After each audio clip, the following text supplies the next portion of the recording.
right, folks. 3 p.m. Let's go, Keith. Come on, baby. Boss.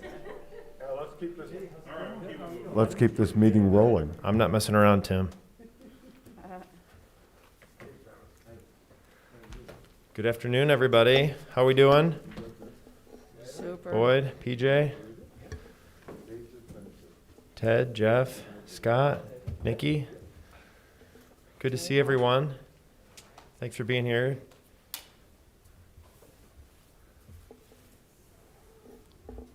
Interesting times we live in.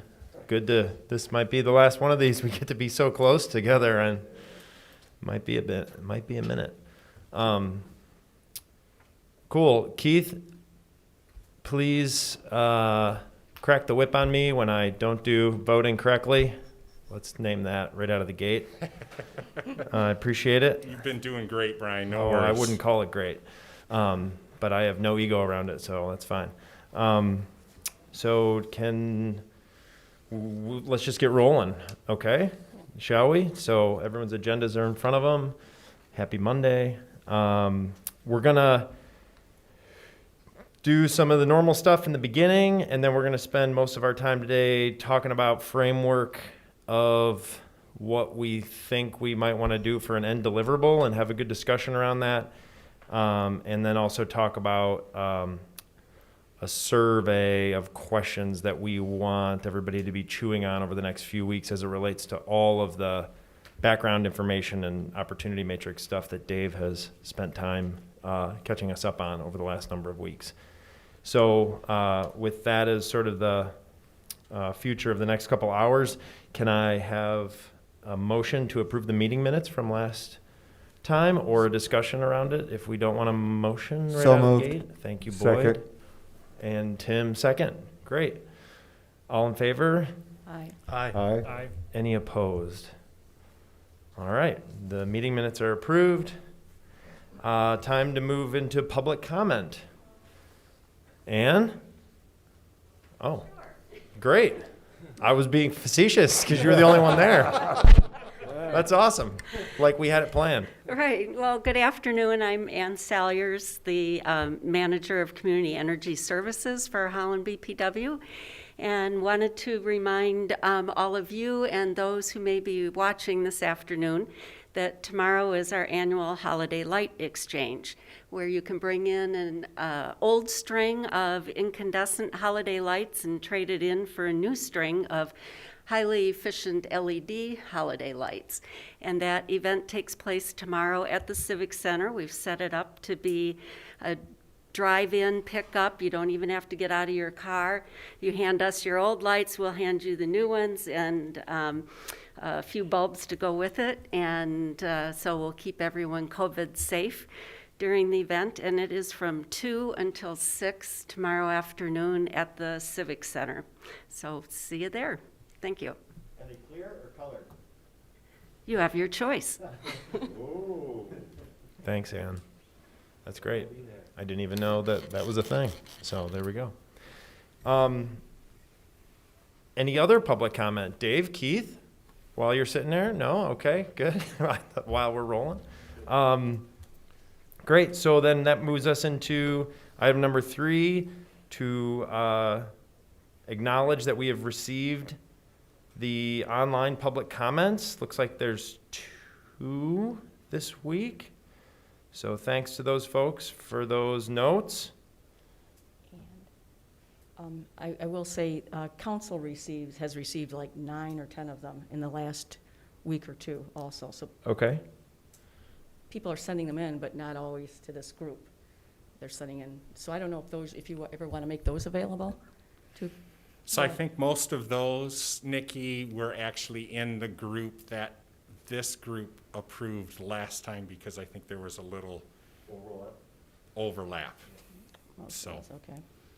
But if we ever see something, we'll try to share it. But Okay. Yep. Good. Thank you. So staff, you're coordinating that and we don't have to be wondering. Yeah, I mean, technically, we try not to like guess at people. So like if they want this group to get it, SDT public comment and council gets Separate. council public comments. So. Okay. That makes sense. We don't vote on that acknowledgement that we received it, do we? Yeah, just in the weird times, we're taking a motion in support to just receive and file, and then it's very clear, everyone knows it becomes part of the packet. Okay. Do I have a motion to receive those? Travis, Tim, thank you. All in favor? Aye. Any opposed? All right, thanks.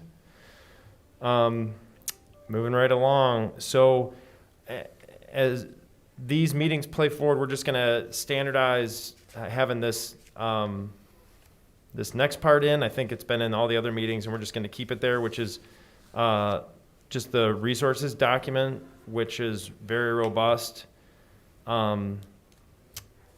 Is there anything noteworthy that people want to bring up related to that? There's no vote. We're just acknowledging that it's there. And do we want to point out anything that's been added to it each time? Is that a worthwhile endeavor? I don't believe, Mr. Chair, this time we've added any new information, but we did change the format of this just slightly, just to make it more clear that we'll put a new date on it each time. You kind of see in the upper right-hand corner, just so it's easier for all of you and anyone following back home, right, that we can kind of, you can kind of follow it as it evolves. So anytime that any of you have something that you're like, hey, like this would be something maybe for everyone else to view, I think this is a good way to capture that.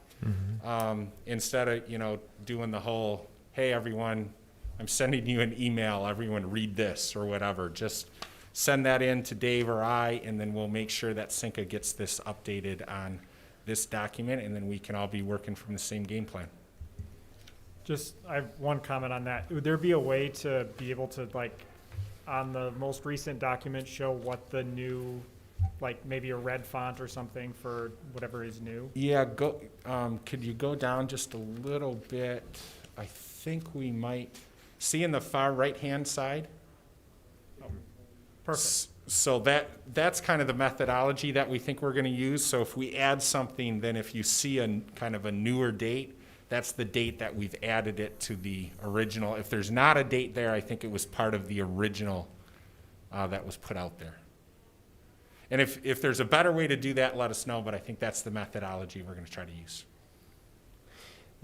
I guess for the group and Keith, would this be like if people come across a resource, like something another community is doing, or a website relative to energy policy? I'm making something up. With this, everybody individually would route that to you guys, and then it ends up in this document.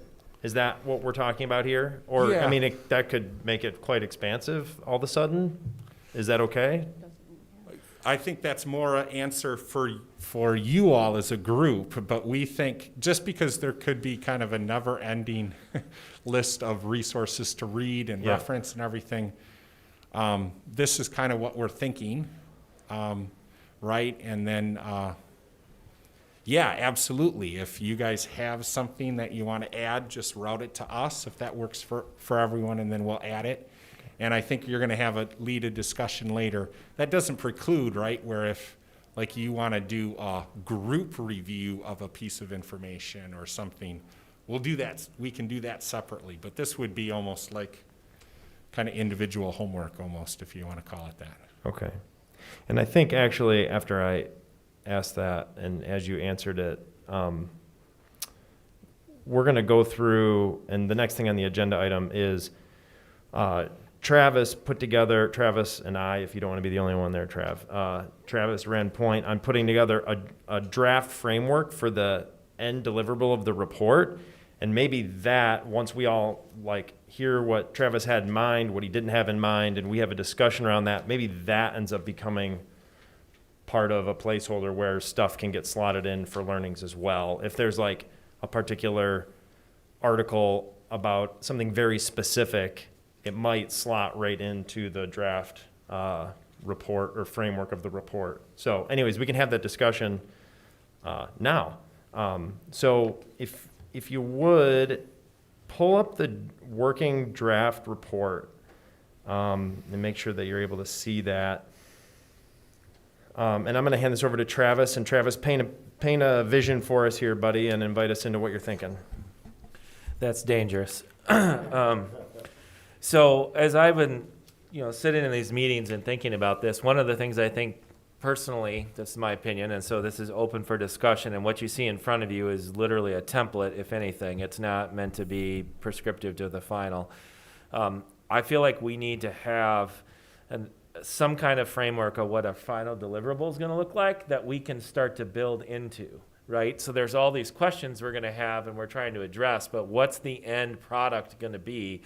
We could talk about all these things, but if we don't start to have an ability to start putting them into some kind of a framework that's going to eventually be our end result that we all want to package up whatever day that is in the future, I just feel like there has to be like a target, like something we're kind of working towards.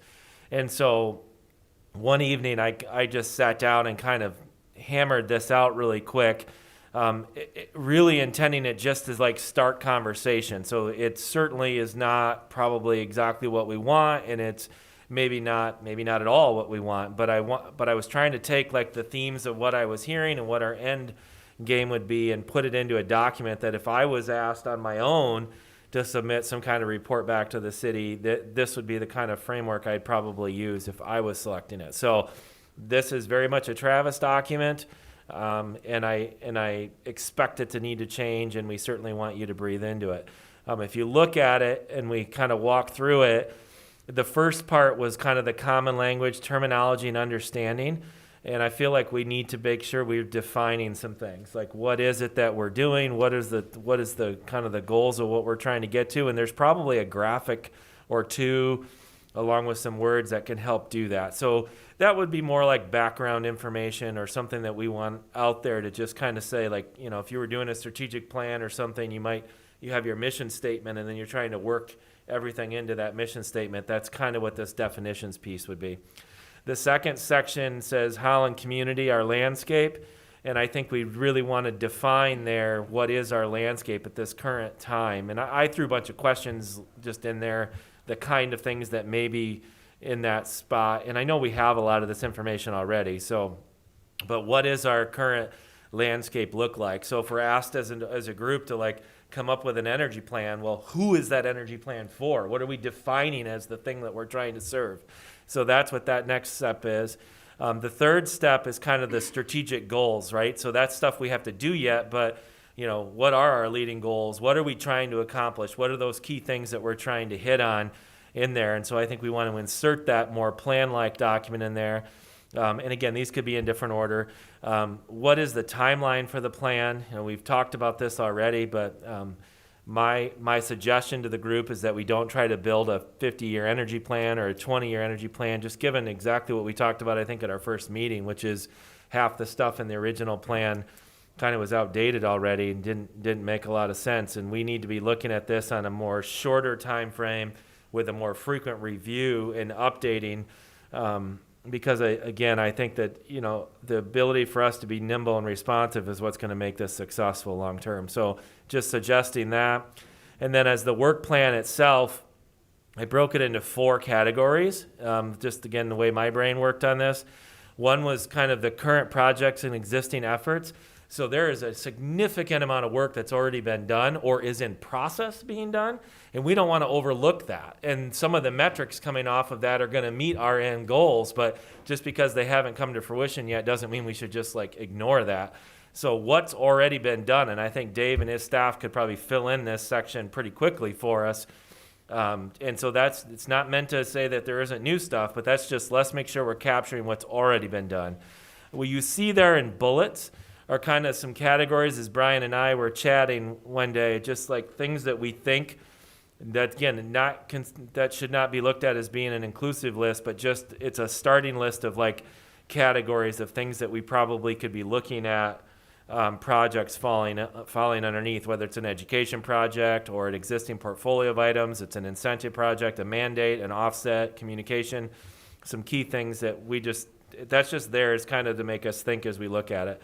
And then there's like the short-term piece. So over the next maybe 3 to 5 years is what I'm looking at as defining short term, and maybe that's even too long, but what are those short term energy plan projects? So these are things that we as a group would, as we strategize what we want to do, what things are going to be done in the next 1 year, 2 years, 3 years kind of thing. And then the next section looks at it, what would we be proposing that might be longer term projects that may be over a 10-year window or something like that. And so those are the things we have to come up with yet. But you could look at that of like, if we said we wanted to add more, charging stations around town, and we talk with Dave and the team, and there's like, yeah, over the next 5 years, we could probably double the number of charging stations we have. Well, then that would go into the short-term category versus if we were like gonna change our portfolio of energy consumption, that because of how things are locked in, that might take a longer period of time. And then the last section they threw in there was just the idea of that, they're good ideas, but they require maybe external action or investment. So examples there might be if legislation has to be changed, right? Like that's not something that's going to just happen super quickly. Maybe that's going to take more time, or maybe there's federal rules that have to change so the states can do something different, so we can do something different locally. It doesn't mean we don't want to do it, but those are things that maybe take a different energy source and a different, external factors to come in and help make the decisions and to drive that forward. So I broke things into those 4 categories. And again, it was just my effort of trying to say, should we have some kind of framework that we're constantly, as we dive into coming up with ideas, we're trying to backfill. Is this a short term? Is this a long term? Is this one that we need to learn more about before we can even begin to act on it? That kind of thing. As well as I think it's important that we get the information from Dave and them. And again, we've gone over a little bit of it, but get it onto the page of what is that thing that's already in place that maybe this, the CEP last year helped get started, but it's not finished yet. So we want to get that down because in the end, we're trying to total up these metrics so we can get to our end goal. And so I think it's just, that's what this was meant to be, is kind of give us a template. If we don't like it, we can go a different direction. At some point, somebody has to start throwing these kind of things together and say that we got to have some kind of a document and a structure that captures this stuff, or we're all going to just sit here and keep talking and staring at each other for months and months and months. So, and forgive me because I'm a get something done kind of person, so I'm trying to jump to having that into place. Not that we can fill it all out today, but that we know what we're trying to fill out. So that was the point. Welcome to take questions on it. Tell me I'm crazy, whatever you'd like. Yeah. You're not crazy, thank you. PJ, I'm going to go to you 1 second. The only other thing I would just add to that is, so the hope would be we discuss this today and come up with something, not that we couldn't change it moving forward, but that this would live in the agenda every time we meet, and it evolves and grows, and it's not something that we put down and pick back up in 6 months and go, hey, how did, So just so you know, that's the vision, is we discuss and breathe into this, to use Travis's words, and then it becomes part of the agenda and ends up being the roadmap moving forward. So that was the only thing that I would add. So Travis, PJ, your turn, my friend. You have a question? Well, thanks. Just a initial reaction. I think the framework is very helpful and much appreciated. It's great to have a structure like this in place, and just glancing over it, I think it's going to take us a long way. If I could maybe jump in and add one thing. After reviewing the several documents and the great work that's been done in the past, I think I would like to suggest that one thing that might be helpful for the SDD, our team, to consider is to maybe start off by redefining what we think the most compelling energy issues are right now. And I think we'll find that looking back in the past, the previous team did that. And the issues that are now are different from back then. Just going on recollection, I remember reading a lot about scarcity, about risks of cost, and about risks of dependence on foreign countries. Well, those issues are not the defining issues now.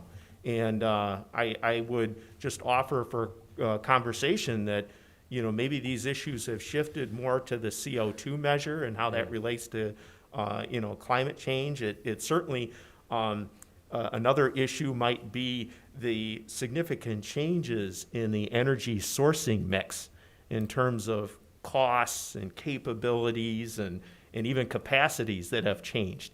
And, I don't know that we want to purposely define all the issues right now, but I think this group would really do our effort a lot of good by trying to come up with these are the defining issues of our day right now. I like that, and I think it'd be easy to add that as one of those initial sections, right? So that kind of, what are the defined issues before you jump into your suggested things to do? So I think that's a great idea. Yeah, Boyd? Yeah, also, thanks so much, Travis. I mean, the framework, I want to make sure we at least take time up front, and I think this might allow us to do it early on in the document. I can't see it on the screen right now. But I picture this, if you picture a moonshot, the original team got us launched, they got us heading down a path, and I think as a team to get clarity and agreement on, are we on the right trajectory? Did the launch go off fairly successfully, but do we need to hit a few jets to tweak the trajectory to get to, a destination? And that destination, like PJ's mentioning, may have changed a little bit. And it may be because emerging technology has allowed it, maybe faster progress even, with the work that the teams have implemented over the years may have also allowed us to be further ahead on the path than I don't know. But I want to make sure that up front, early on, we at least understand and get to a place, where are we now, and acknowledge the past got us either on course or we got to hit a few jets. And I think it starts to shake loose metrics, certain areas of focus that, we will need to focus on more. And it seems like early on in the document, it might help shake that out. Yeah, and I think you could add that too. I just made a note here of that as well. Like you could add like it's almost like the history piece, like what has been done before you jump into what we're going to do. Yeah. So. Yep, that's great, Boyd. One Go more ahead. thought too. Yeah. This is just maybe my own confusion. I want to be careful about heading toward the what's in the hows. I'm still not real clear if this is a governance body that's more focused on high level. Are we, where is the destination? How do you measure that? And are the potential hows or what's anecdotal, right? Are they reference points? Is this an aspirational Yeah. group versus are we meticulously looking to calculate things that these combination of four actions might get us there? And my initial impression was that that wasn't necessarily our objective. And that's a fine line between being a governance body and, mission control that's got the agenda where we're going, but we're not pushing the buttons. So Yeah. some of the underlying details, I could picture myself getting trapped trying to solve really quickly, just how I think. And I don't know if that's our objective. I'm not clear still. So I'm going to take a crack at that, Boyd, because and Dave and Keith can correct me, or Mayor Box or whoever would. So my understanding is the SDT is originally meant to every 3 to 5 years take a look at the strategy, and take a look at the tactical initiatives that are currently underway, take a look at the end game goal, and just do the trajectory tweaking to make sure that we're still on a path to hit the end game goal. And we would need to learn enough detail about various things in order to sort of set the 3 to 5 year strategy. So let's pretend like commercial and industrial buildings is like the big thing that the next 3 to 5 years we need to do better at. And based on all the data, there's probably a decent argument for that. I don't think I think we need to learn enough about what's possible in commercial, institutional, and industrial buildings to be able to feel good that that's the right thing to do. But I don't think that we're going to be the ones that are going to map out the details of a revolving loan fund for industrials to do energy efficiency projects or something like that. I think that we would be more being like, this is what needs attention. we've been educated enough to know that there's good improvements that can be done based on what has been, like what's in existence now. But then there'll be a task force devoted to the specifics that will like get into like really mapping out a program. Am I thinking about that the right way? Yeah, I think we're both nodding because we think that's right on, that this group is, focused on the strategy, not necessarily the details of how to get it done. That's what the steering committee and then ultimately tactical action teams will put through the process of investigation and then designing something, piloting it, and then hopefully operationalizing an outcome. And so, but you're right, though, you need to know enough about Yeah. some probability around its success or that there's a possible avenue to pursue to make it something that you would want to recommend. Right, it wouldn't be a strategy. good 3-year strategy if we were like, the city should invest in carbon scrubbers. If we don't know anything about what's possible there or anything like that. And I think that the other, and I'm sort of hearing it here and there, and I'll just name it. I think the other maybe unique thing around the SDT this time versus 3 to 5 years ago is that there's been, to PJ's point, a lot of new global science data that wasn't in existence 10 years ago. And so I think a unique thing to our efforts this time, because of that new climate science information, is the 40-year goal that the folks set out 10 years ago, is that still relevant? Yeah. Which I don't think in a normal, if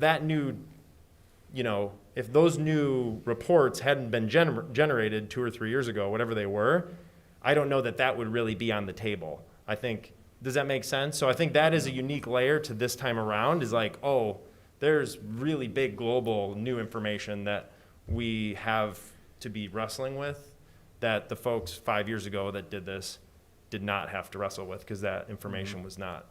That all reported. helps a lot. And it struck two thoughts then. Travis, typical gap analysis and, let's say, global or community benchmarking. Where would it fit in this document, this basic type of exercise? Because those two things play a real big part, I think, in figuring out where, if we're really focusing on new information that's come to light in the last decade. Is that in the goals section that you have there, or is that? Well, I think it could be, yeah, or it could be you're doing that project by project recommendation. So, this shows it in just a little table, but there might be a lot more information that goes along with each of the recommendations. I've just tried to give some kind of a visual of what we might be looking for there, but I absolutely agree with that. And Maybe 2 exercises Yeah. that we can figure out where to put them. right, and I think what that end game of the various, the specific like strategic goals, strategy, desired outcomes that that's showing that, but there could be more information for each one of those that gets put in there in some way, or it could be underneath it in some way. Yeah.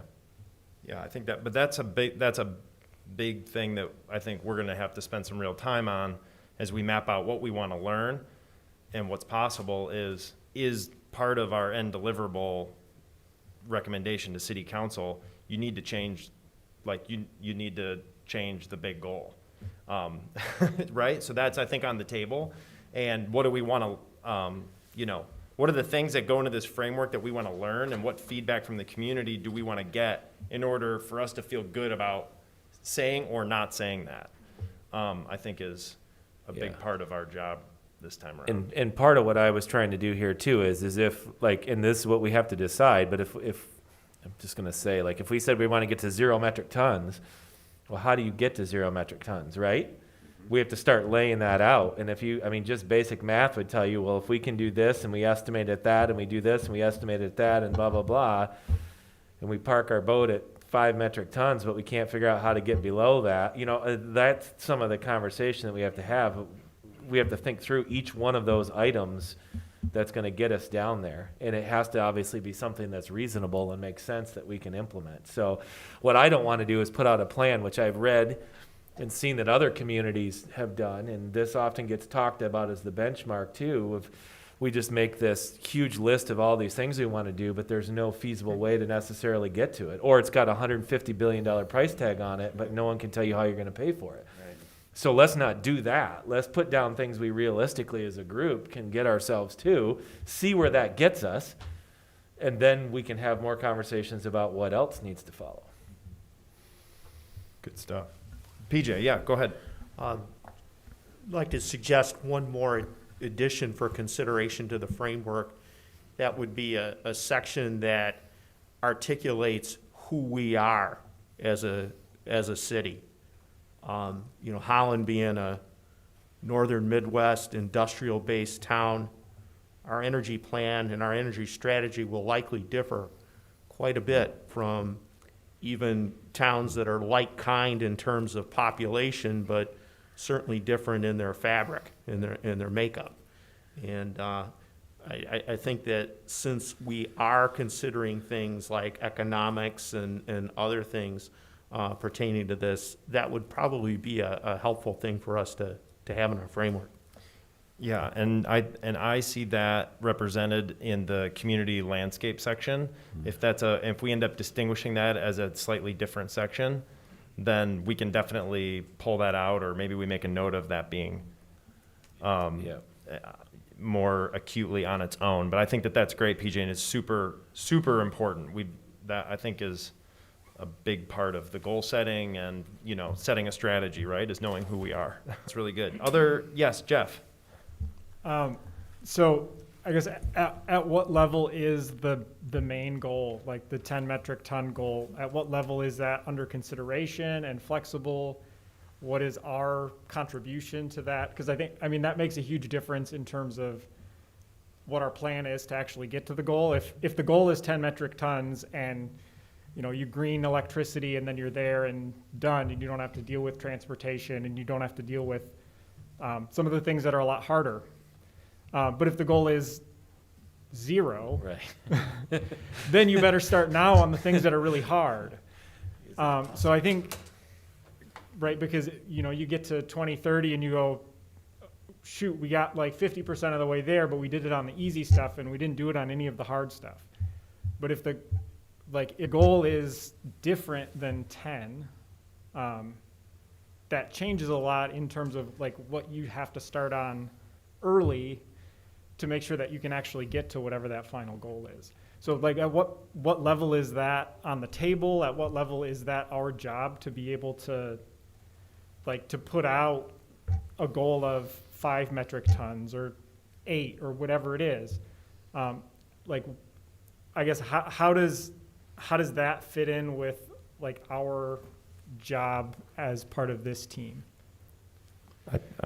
I'll go. Go ahead, and then I'll take a shot at that too. So I think it's 100% on the table that we need to map out what we think we need to learn and what questions we have in order to feel like we can have an opinion on that as a group. Carbon offsets and RECs are things that we need to feel as a group knowledgeable enough to be able to then say, yeah, 0 is or isn't something that city council needs to chew on, and we feel confident in that recommendation because we learned enough about these things and how they work, and we got enough community feedback and saw that businesses and people in the community value these things enough that we do actually say the whole goal needs to be 0. I think it is on the table, and we just need to be asking the questions and mapping out what we feel like we need to learn in order to be able to comment on it one way or the other. Am I answering what you're going for there? I don't think we're waiting for city council or Keith or Dave or anybody to say, yes, you're allowed to think about 0. I think we get to decide if we get to think about 0. And maybe after 6 months of learning or 3 months of learning or whatever, we think 0 is stupid. But if we think we want to learn to see what's there, then that's up to us. Did I get it? Yeah, and so I would affirm what the discussion that you're having. I think it's exactly the right discussion in a lot of different ways about understanding what our community is, about understanding what's happened over this past period of time. About that, I think the SDT this time might be a little bit different than last time. Where last time it was like, well, we're still relatively early in the process, and it was more of a, okay, let's tweak some of the strategies for the next 3 to 5 years, where I think this one is shaping up to be a little bit different and maybe more of an in-depth review, which is good. So again, affirm, I think you're asking the right questions and moving in the right direction, absolutely. Jeff, maybe to your question, knowing that I've talked to the mayor about this, that I've heard him talk about it a few times, and I even referenced the letter that I think he sent to all of you and maybe had a discussion with you. A couple of things that I would highlight in there that I know that he's emphasized several times is that to recommend potential strategies and timelines. And it's not recommend a strategy and a timeline, but that you do have the ability to kind of have some flexibility and say, well, it could look like this, and here's what that means and the implications and what would need, or it could look like this. Right. But I know he stressed often also that it's kind of what Travis talked about, that it's his interest in more is achievable targets. Now, I don't know if all of council feels the same way on all those types of things, but that's okay, and that's where it comes to strategies and timelines. And Boyd, I loved the way that you talked about it. What did I write down? The difference between a broad governance body and kind of mission control. And I think the discussion that you just had kind of referenced that, yeah, it's a little bit tension because you're kind of somewhere in between. You're not one completely, and you're not the other completely. But I think you have a range of motion in between there. Mm-hmm. And then just kind of pointing back to strict governance, though, ultimately you're going to have a report that you're going to give to council, and then council can accept in whole or accept in part or, you know, throw out the whole thing or whatever. Council ultimately is going to be the one that says, okay, there were these different strategies and different timelines, and we're gonna go for this one, right? And that may or may not change the headline goal, as Travis has talked about it. Most succinctly, right, yours is a 3 to 5 year timeline, but I think you're having the right discussions to kind of revisit the whole thing at the same time. And Does that help a little bit, Jeff? And I think one thing I would add to that is just that if you're gonna, like, it seems awful arbitrary to just pick a number and say we're gonna get to 8 metric tons or 2 metric tons or whatever, versus saying, here's a list of things that we as a community think are doable and achievable under this estimated timeline with this estimated result. And then you add up that result, and it's going to give you the number that becomes your number in the end. And we're to build a report to give back. So if we build that, these are the things we think are the doable things and the achievable things.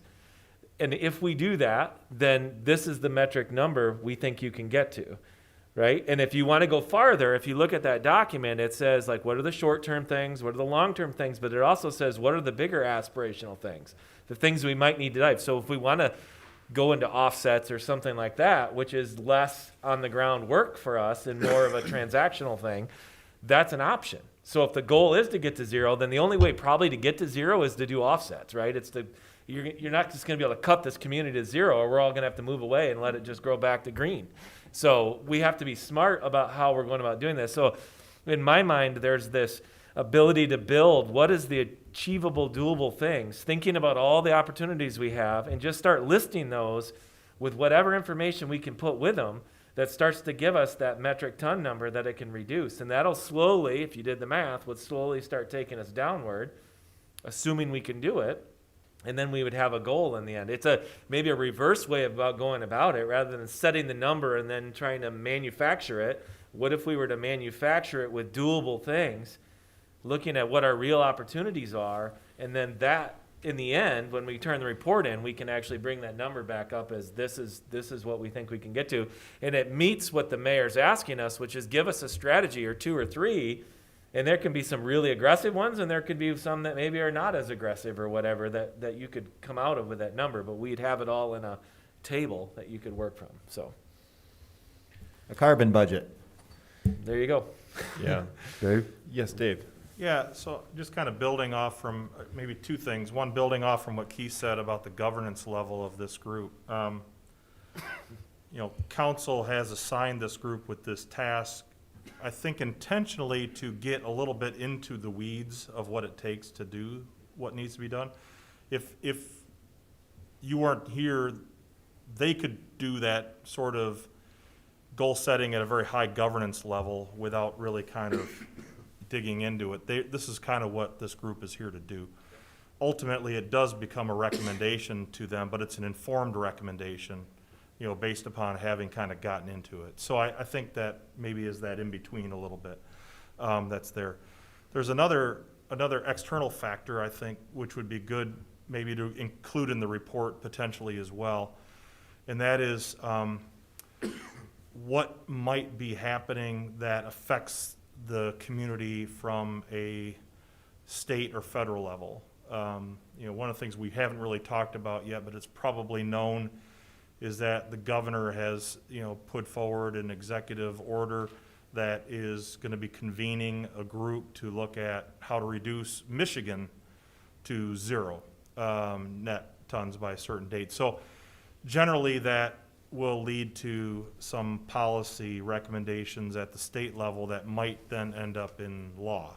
And so there may be things that, this group needs to sort of track and be aware of, or at least the discussion in the report might want to set that landscape as well. Maybe another element to that we need to be considering. So just wanted to kind of put that out there. At the federal level, who knows? We have an administration change that's coming, and along with that, there will likely be, I know climate is an emphasis at the federal level as well.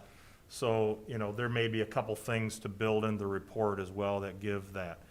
If there's maybe a third thing just to look at, is to introduce a little bit of a discussion about risk management. And the reason I say that is because 10 years ago when the Community Energy Plan was enacted, as PJ says, the landscape was different in terms of what the issues of the day were, but so was a lot as it relates to the cost of various solutions. And, Jeff has spoken about what's happened with solar pricing and the availability of that.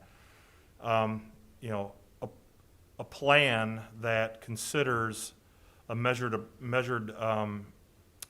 investment level to make sure that if we had invested all in solar 10 years ago, we wouldn't look very good right now because of what's happened on that cost structure. So again, maybe some principles, as it relates to, smartly investing in technology changes that are moving along to make sure that, there's good risk management, going on as well. Just a suggestion about something that might be an element of the report. No, that's good, Dave. Thanks. These comments are making me so excited to hear from various stakeholders in the community about what they think. Somewhere in the documentation that's public is Holland, Michigan seeks to be a world-class energy something city. But world-class is in all the, marketing material, I believe. And when all of this got set in motion 10 years ago, I think everybody was very proud and could read that sentence with a straight face, and it was a world-class plan at the time. And this is what we're talking about is 10 years later, the goals, they're just not, frankly, world-class. I think that's okay because this is the process of a plan and revisiting it and tweaking it, and new technologies and new things happen. And so the question, I think, is, does the community still want us to be world-class? Because world-class looks different than it did 10 years ago based on these goals, and then unpacking okay, when XYZ company or XYZ community or the state says we're going to be neutral or carbon 0, well, what does that mean? That looks good on a billboard, and maybe it attracts a business to come to your town, and that might be really meaningful, but like how are people actually getting there? That's our job to like learn what that means, so that then we can make the recommendation to council. Yeah, we like that, and now we know how you get there, and we can do it. Or, we don't like that because we can't do it, and it's ridiculous, and it's greenwashing, or whatever the answers are.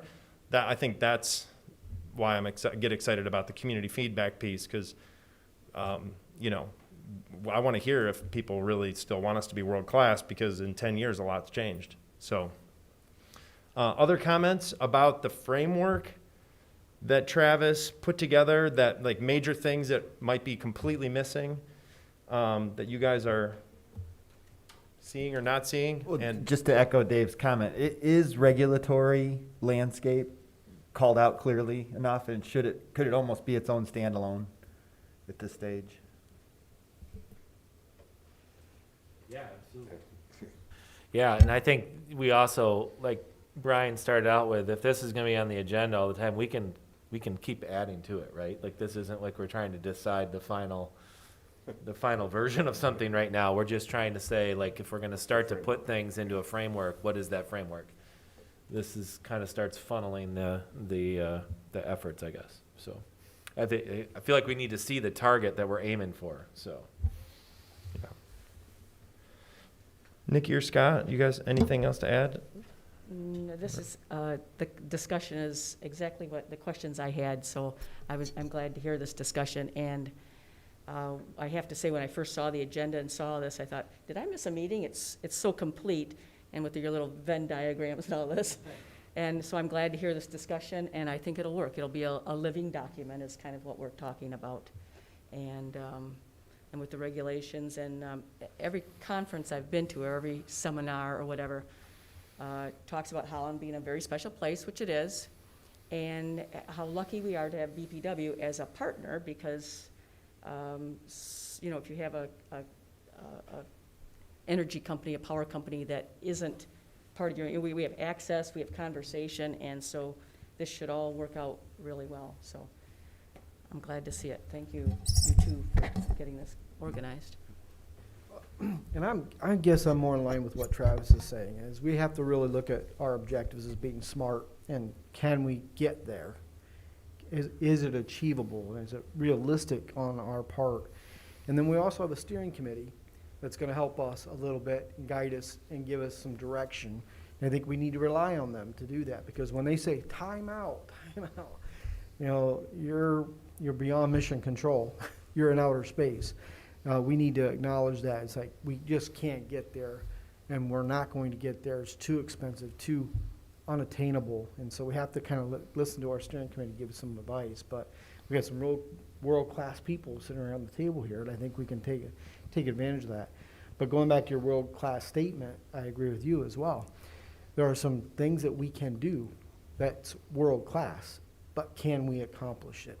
Which can we obtain? Can we retain that title world-class going forward? Or do we have to pull that title back and say, we're not there yet? So I think we have a little bit of flexibility going back and forth in developing this. And I hope, like I said, we can tap into the thoughts that you all have and make this a little bit more realistic as we go forward. So, yeah, thank you.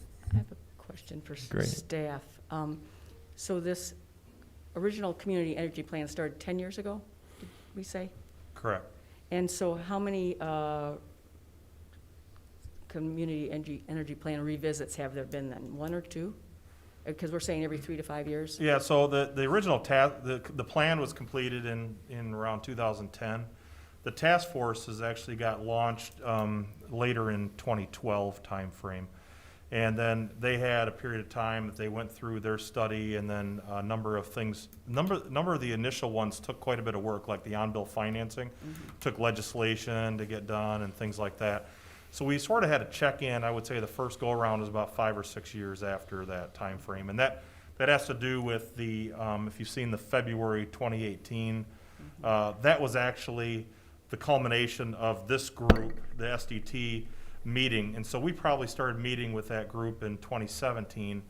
So about 5 years after the task forces had been underway, to start thinking about the interim goals that are actually currently being worked on, and a lot of them have been completed, at this point. So those are the ones that are for 2021, and that's why now SDT is getting back together again to look at the next 3 to 5 years. Thanks. So this is, I guess, in a way, this is sort of the second SDT work, but that first one had a little bit of a big interval because there was a lot of heavy lifting in that first one. If there aren't any other major commentary at this time on the report framework, first, Travis, thanks so much for putting that together. I think it helps everybody sort of get started, which is great. For 2 minutes, I just want to pull, Ted, could you pull up the glossary of terms? Can I jump before you do that? You may. Does this group, would you like me to add what I heard here into it so it's got a little bit bigger framework? Does that make sense? Okay. Thank you. And we circulate that to Cinca and you, Keith, right? Yeah, so, that's awesome. That's awesome, and then we'll support, as staff, we'll work with and support Travis on doing that work, and then would put this kind of as you set the framework, right, where the next iteration of this would be in the agenda packet and would be on the next meeting, and then we'll kind of fall in that comfortable pattern, right? And when I said I would do it, I meant I would direct Keith to do it. Perfect. And I would oversee Travis doing that. So moved. I felt that coming, Travis. That's good. I took lots of notes, buddy. Sorry, I wasn't transparent. Thank you for saying Keith on that one. No, that's good. Thanks, Travis. Yeah. So the glossary of terms. So this is actually a document that was originally part of the actual CEP.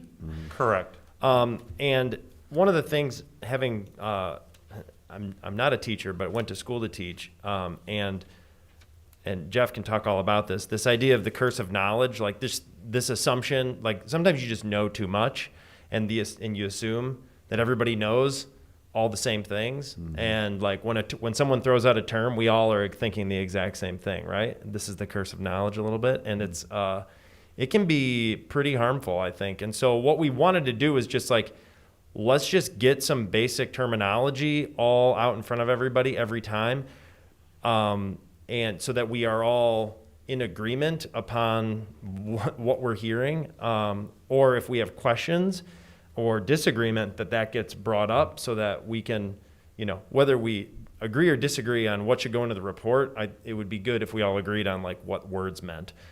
So that's what this document is. We're going to have it in every agenda, and it has not been critically updated or reviewed in the 10 years. And so we're not saying that what's in here is the most relevant, up-to-date concepts. It's just the starting point. So as, maybe a little homework, as time moves on and you're reading these things, point out ones that you have issues with or questions about, and circulate that. Now, I'm learning all this open meeting stuff. Don't send it to me. Send it to Keith and Cinca. And then it ends up in the agenda, and I think every time we meet, we can go through the ones in question, and that'll be sort of the methodology and rhythm there. Obviously, in a live meeting, if we're hearing from someone and someone says sustainability and someone doesn't know what that is, or the difference between net zero and neutrality, which I learned last week, are not the same thing. Depending on the carbon people you're talking to, these are the kind of things that I think can get lost in the shuffle and are a really big deal. So if there's new terms that we want to add to this, if there's terms in question, or if you just have questions yourself, let this be the Wikipedia of all facts as we define them. Okay? Thanks, Brian. You described that exactly great. So Jeff, same thing where kind of like that earlier resources document where we have a different date on it and then we say, hey, this was updated. We'll convert what you saw here that's now 10 years old into, over the next course of the next couple meetings. I'm not going to necessarily promise it at the next meeting because there's a lot of work here, but we'll convert it into that type of document, right? Then in the end, you'd all say, okay, wipe all the other stuff off. This is like the actual, document that goes in the larger framework. Yeah, and if staff has recommended changes, we'll note those. We're not gonna just change them. This will be whatever's here, and then we'll redline some recommended from staff as well if there's there, so you can see everything that's gonna change. That's great. Any other comments or thoughts on the glossary of terms? Or does that sound like a good plan? Okay. Great. Then the next piece of the agenda is, this I think dovetails nicely with the report framework.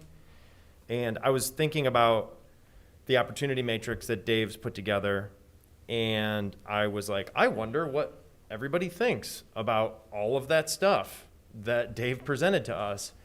I would like to hear like what Boyd thinks about combined heat and power, if he has questions about that, or what Nikki thinks about carbon offset sequestration. I'm genuinely like interested in what we think and what questions we have. And so the way my simple mind works is I just put together a spreadsheet and put all the opportunity matrix items, not the details, but just everything that Dave had put in that opportunity matrix. I put it on the left column there, and I just put placeholders for questions that you maybe have. And then I'd like to get a sense of, how much do you want to learn more about this? Is it a very high priority? Is it not? And I'm assuming you're going to be referencing Dave's deeper document that sort of talked about why it was in, the depth of what's behind each of those things before you decide you want to learn more about this. And then potentially you might know or might be a resource or an expert on a particular topic. Because my hope, and then at the bottom there is what community organizations or stakeholder groups here in town do we want to hear from to get feedback so we can do that part of the learning. As I see this moving forward, we got to decide what do we want to learn and who do we want to get feedback from so that we can have the information necessary to populate that work plan that Travis put together. What should go in the 3 to 5 year versus the 10 year? So we have to map out that stuff, and I thought hearing from each of you individually would be a good way to do that. And so then I learned I'm not allowed to email you all and get that information directly. So we are moving so slow, but that's okay. I think we're moving at normal pace for government. So that's good. Let the record show. I think this is slow. Anyways, so we can circulate this in an Excel, in the actual Excel, because I actually created a little drop down in the should we study it in more depth and gave you some cheeky options to put like, what a waste of my time, or this is amazing and I need to learn more, or something in between. And then we'll circulate that. You spend time, reread Dave's document, fill it out as best you can, and then send it back to Cinca and Keith, and then they'll aggregate it and do all the work, and that'll come back to us. I'd like, so do people have questions about this little mini survey as a way to fast forward our ability to learn what we all are interested in and have questions about? Scott. Mr. Chair, yes. Regarding the items listed there, not all those things are listed on our resource document. So I was wondering if there's a way in which the steering committee or someone on this committee can provide a link to some of these things that you think are valuable for us to study, and to look into. Some resource material that we can look at. I believe every single thing there is right off the opportunity matrix. But was it on the resource document that we had where it could give us some articles or some No, there, since Information. there were reports that were referenced in the opportunity matrix Yes. that was submitted, but not in all cases do we have research material. But if there's specific interest that's brought up by this group that, hey, show me more about that, we'll go find what you need or figure out who can come in to help sort of represent that topic. Okay, thank you. Is that answering the Yeah, question? I guess, but as I would look in through, I'd say, a third of these things I probably don't have a lot of knowledge of, have some That, knowledge and, of. and that would be And exact. so have to go dig for it, and maybe if some of you have some examples of some of these things that you're aware of, that you can provide that document that we have, a resource document, I could click on and I could read and watch or whatever would be very helpful for me, and I'm sure it would be very helpful for others. And that you are nicely defining exactly the kind of feedback that I'm interested in getting is, so I want to get to that spot. Like if we all fill this thing out and no one knows anything about on-site rooftop solar, like that'll be like a big thing that we need to spend 2 meetings like learning all about, right? Versus like if everybody knows all about combined heat and power and everybody thinks it's a terrible idea, then we might not prioritize that in our learning. So if you have like really broad open-ended questions, like I have no idea, this isn't meant to make you go do a bunch of homework. This is literally to just say like, I have no idea. And that's great. And we'll just see what comes back from everybody's raw feedback to start. And I think that that'll start us down a path. Good idea. And I'll add to that, I think that was good. That kind of got my mind going in a direction too, where if there is like a resource document, which doesn't match this exactly, right, Scott? But what we maybe can do is just identify where if we have some holes on the opportunity matrix in the survey, that there isn't even kind of like an entry level, like what I'll call do your own homework type thing, then we'll try to generate those in time. And then I think what Brian's going at too is like, okay, there can be different levels of like, hey, people, educate, here's some good reading to do on your own to educate, versus, hey, this is of such a priority that we actually want an expert to come in and spend time with us as a group, right? Like, I think that's what Brian's trying to tease out, which I think is a great idea. Yeah, that's well put, Keith. And then there's a space in the on the list for things that aren't on the opportunity matrix that you might be aware of. And this isn't, you don't have to have them fully vetted. You know, just like if there are things in this world that you've heard of that you want to be on that you want to raise up as something that should be discussed, at least minimally, then this is a place for you to put that so that we can just start to aggregate. Like there's only so much time we have in these meetings, and so I'm just trying to fast forward the ability to get feedback. Because if 5 of the 6 of us say, carbon scrubbing technology is really interesting and we need to learn more about that, that's not on this list. So we need to add that. So add stuff. And then in the community organization stakeholder groups, there's 2 sort of layers to this, in my opinion. There's like folks that we want to hear from, or representatives of groups that we want to hear from. And then there's like the methodology with which we get their feedback, and what questions do we want to be asking? I think are sort of the chunks that I'm thinking through here. And so it starts with who, and then, what do we want to ask, and then how do we want to ask them? And I think that that'll also, hearing from all of you and synthesizing all of that will begin to help us understand like how to move forward on all of that piece as well. So be thinking about the stakeholders in town and how we might go about hearing from different ones, and what we might be asking them.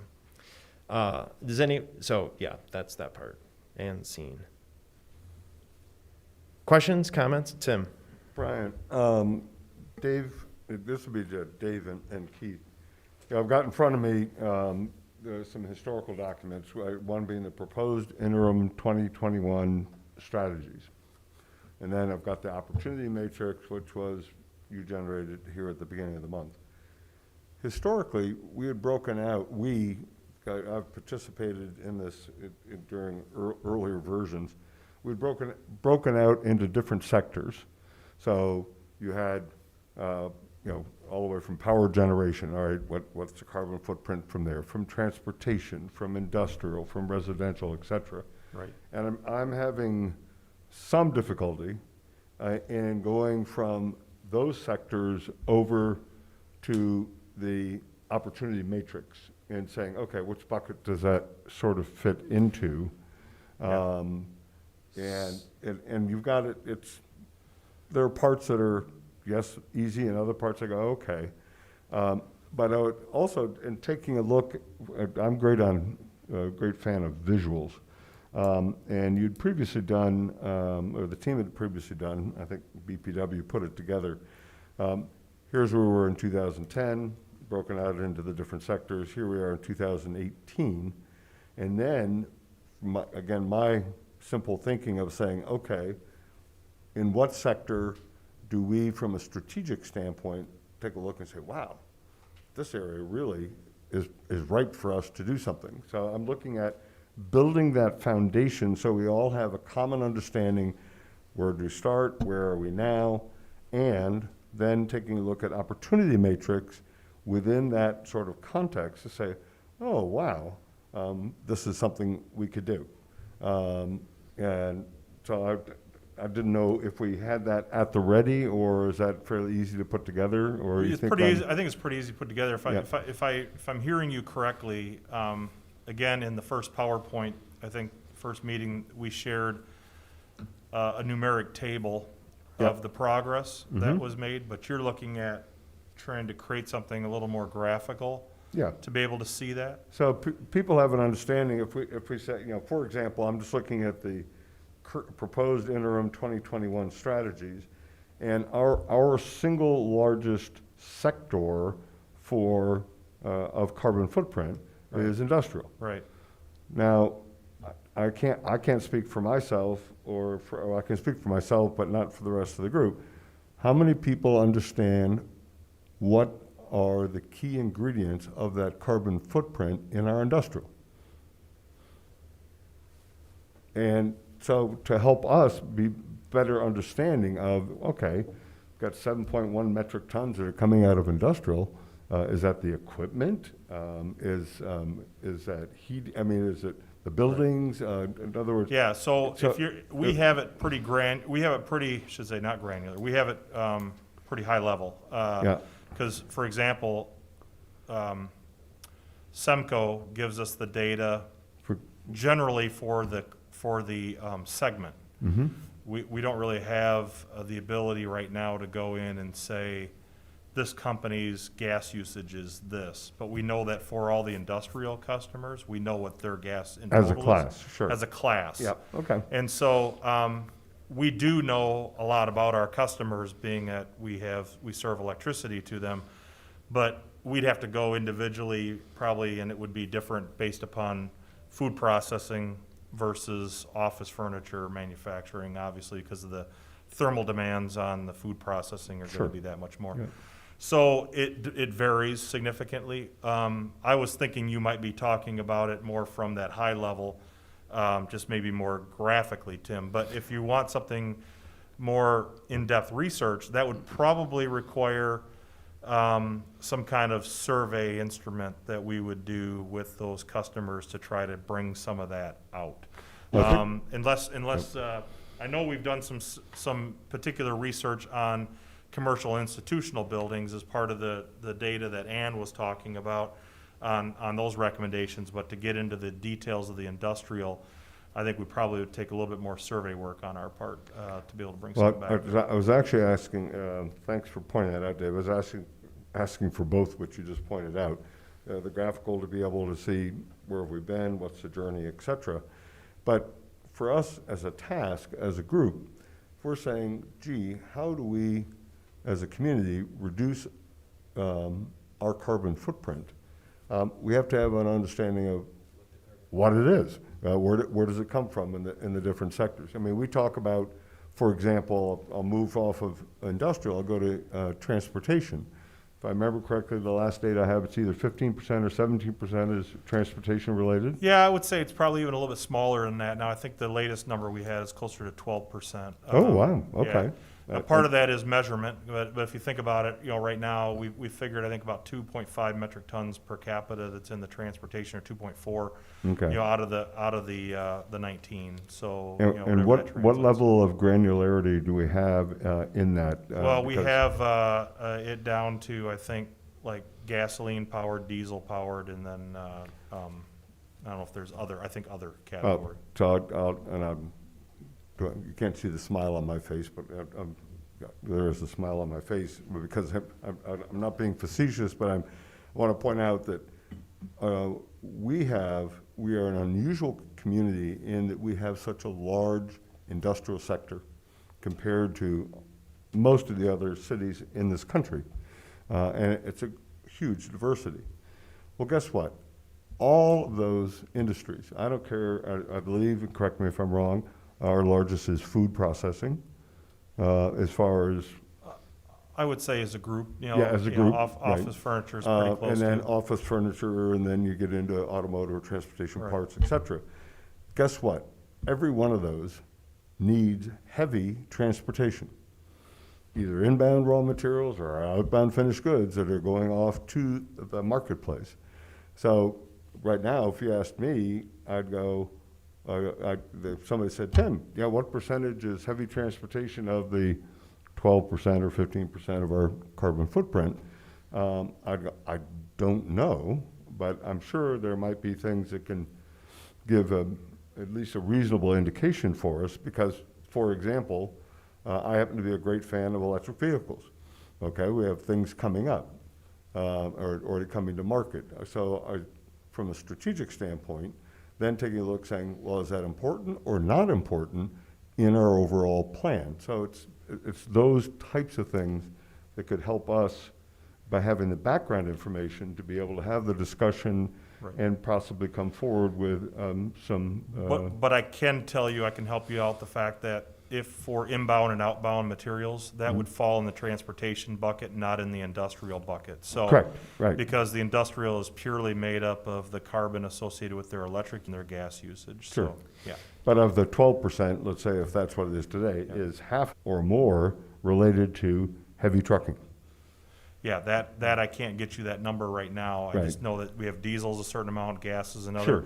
And the methodology that the staff, first Michelle Gibbs, working with Andrew Reynolds, putting that data into the ICLEI, there's a certain model that they use for that and assumptions that go into that. So that's something that we could get you a little bit more information about what that model is, how we're modeling that. Okay. But, I can tell you, unless Ann knows differently, but I don't think it's based upon a survey to say, how many trucks do you have coming in and out? It's probably more size of our community, number of industries, and then generally there's a number that goes into the model as it relates to that. So, Yeah, and Tim, I think that you are bringing up really good stuff, and it's sort of where goal and community landscape and what's been done in the past all converge. And I feel like we're way ahead of schedule on time, and what I think is a reasonable either next meeting or we can just keep having the discussion now is what are those things that we want To help deeper us. information into, as you're talking, I just keep thinking about like, where's all the Lakeshore Advantage statistics to overlay all of this stuff, right? And so I had circulated via email before that a hope for next meeting we'd spend real time on goals, landscape, and populating the framework document with what's already in motion. Those were the three sort of high level things for next time, and I mean we can start chewing on that and now. Brian, I can tell you, if you're interested, we didn't include in the packet, but, out of direction from the leadership on the SDT, we did start to put some of that information together, and I can share with the group kind of that time horizon based look at things, and then a little bit more detail on the current. if you're interested, and, given that we've got 45 minutes, but it's up to you on how you want to move forward on that. So I'll say two things. One is relative to the agenda today, we can finish the survey discussion to make sure that we all understand what that is and the intent behind it.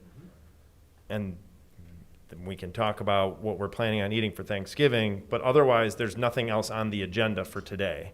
So however we want to handle that, I'd be happy to get feedback on, but then we can talk about what we want to talk about next and start to map out some of the next meetings that we want to at least have high-level agenda on, because I don't think we actually have anything on the calendar past the 30th, do we? Do we have the 14th on the calendar? Do we? 14. Okay. So anyways, I have a question. So maybe this is for Keith, because I'd rather he has to do the work than Dave. Keith, question, it's just more of a process thing. Do we need to formally ask you so that we stay within bounds to start filling in that document then? The survey document? No. The other document with like the landscape data and stuff that you already have, because I think that would be an important next step, is that when that comes back to us, is that it starts to get populated with, it doesn't have to be everything, but you start putting in, because then someone can look at it and say, oh, I wish I had that piece of information. And then the next time it comes around, then that information can be added in. And that's why having something like that we are continually adding to and growing our piece is what I think the point is. So I'm just wondering if I'll you answer have it to, that way, ask you to do Travis. that. It doesn't have to be so formal that you take a vote or anything and say, Keith, not Dave, you fill in this information. let's do a roll call would- vote. yeah, Let's do yeah, a roll roll call call. vote on that. Hold on, where's the gavel? Can I do that? But I think it's iterative, right? And I think this has been really good, and Dave and I have been taking lots of notes. So we will do exactly what we heard, and we may hear some things wrong every once in a while, right?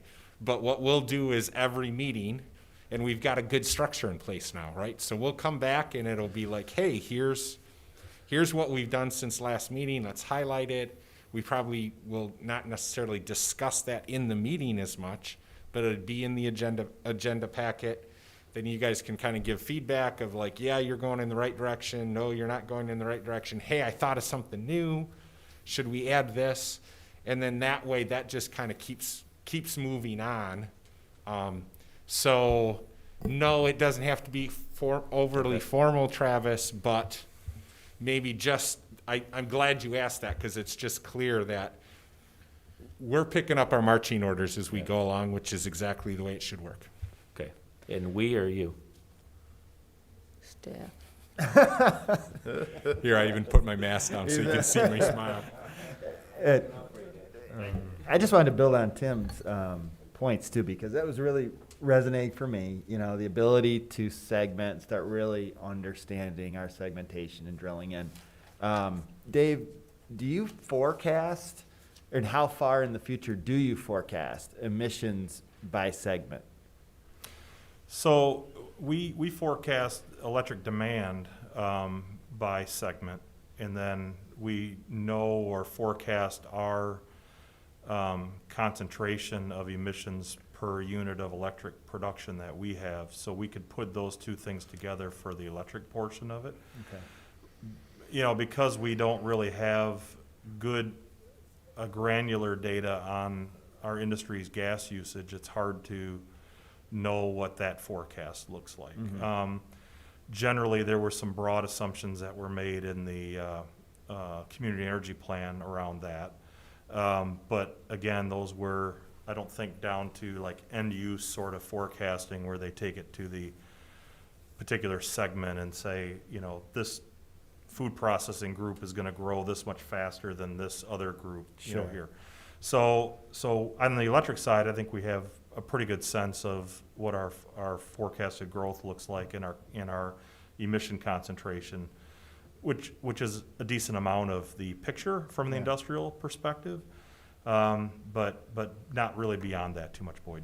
Because, before we get into dialing knobs, it's back to what I was trying to articulate in the beginning. I really want to get clear a look ahead with what has been done and what is in progress. And you've got a big solar investment coming online. I mean, there's electric vehicles coming in portfolio and coming into our communities very quickly over the next 3 to 5 years. Even just the best guess of sort of the, I don't want to say do nothing, but the No. existing, where are we heading would be so powerful by segment. And Yeah. the second thought on that, best guess stuff, just so there's transparency on assumptions. Assumptions can be dialed, right? Right, so, one of the biggest places to go there is the 2020 Integrated Resource Plan. So, and again, I know that's a big lift in terms of a read, because it's a pretty lengthy document. But there's also a PowerPoint and a presentation video that might be a good place to start if you're looking at just sort of kind of warming up to what's going on there. And then I am happy, again, based upon your survey document result, if that's something as far as a particular topic. Dave, I really want you to walk us through the IRP result here and tell us what it was trying to do and what it means. We're happy to do that. But that's where we're looking at a 25-year forecast of electric demand, and that's where electric vehicle penetration, starts to come into that picture. But it also has portfolio changes that reduce the intensity of the carbon per megawatt hour that's produced, all in that plan. So, those are things that we can spend more time digging into the details of. But it's available as a reference today, but again, that's something I'm happy to spend a lot more time going. Well, that's where I was heading for the group was, I would love to see each meeting have a block of time by segment for a deep dive, a study on each segment. It'll take 4 or 5 meetings alone to do that on each one and to really start to understand what are the key assumptions, the dials, so we figure out, well, what if you do move a dial? What if you remove a dial and replace? I don't know how else we get there, to Tim's point, if we don't start that right away to get us on more of a common playing field. I think that's also why I would like to see them start filling out that structure document, because the first section is what do we already have in play and what are we doing and what are the expectations from it. So it kind of gets at your point. It's not going to have a lot of education to it, but at least it gives you a view, and then you can ask questions about it, and we could learn more about it. So what about having standing, do you guys feel about having a standing segment deep dive each meeting where we're able to focus and try to not bounce between segments and around, and a little bit graphical? To your point, Tim, I think graphical is really powerful when we're So Boyd, I think that would be the vision for, that's exactly what I would hope we would land the plane on over the next 2 meetings, is what are the things that we want to learn in more depth over January, February, March, and April as it relates to all of the stuff that we've just been learning. I like the pie chart that you guys have produced in one of the PowerPoints and all of the stuff that you've given us is, as of 2018, we had 19 metric tons per capita, down from 24 in 2010, and 71% of that impact is commercial, institutional, and industrial facilities. Mm-hmm. So if we're talking about, if one of our primary things is what do you do in the next 3 to 5 years, I don't know that we shouldn't be just spending all of our time trying to figure out that 71% of the whole pie as it relates to what's been happening, how's it been going, what else is out there that could be done, and making recommendations into that.